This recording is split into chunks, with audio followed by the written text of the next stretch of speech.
মাঘৰ বিহু আহিল মইনা মাঘৰ বিহু আহিল কেমেৰা পাৰ্চন নবীন গগৈ দেখুৱাই আছে মই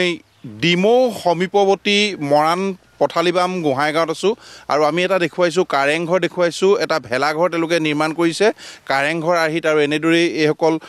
কণ কণ শিশুৰ পৰা ইয়াত যুৱকসকল তেওঁলোক ব্যস্ত হৈ আছে আৰু কাৰেংঘৰ তেওঁলোকে নিৰ্মাণত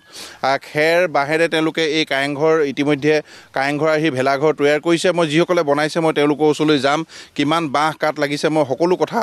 জানিব বিচাৰিম মই আপোনাৰ ওচৰলৈ গৈছোঁ পোনপটীয়াকৈ যে কি নাম আপোনাৰ নামটো কি মোৰ নাম দিলীপ দিহিঙীয়া কিমান বাঁহ লাগিছে আৰু কিমান দীঘল ওখটো হৈছে 36 ফুট আৰু বাঁহ কিমান লাগিছে বাঁহ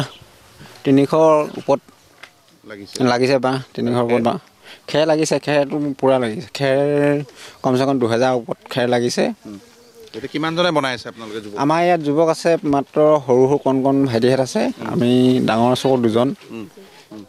ডাঙৰ দুজন বনাইছোঁ আমি ঘৰটো হয় আৰু লোকসকল আছে মই তেওঁলোকৰ ওচৰলৈ যাম কেমেৰা পাৰ্চনে দেখুৱাই আছে সমগ্ৰ পৰিৱেশটো নবীন গগৈ মই আৰু লোকসকল আছে মই তোমাৰ ওচৰলৈ গৈছোঁ আৰু যিসকল যুৱক আছে মই তেওঁলোকৰ ওচৰলৈ যাম তেওঁলোকে ব্যস্ত হৈ আছে তোমাৰ কি নাম সত্যবাদ ফুকন এতিয়া মানে কিমান বাঁহ এতিয়া উচ্চতাটো 36 ফুট বুলি কৈছে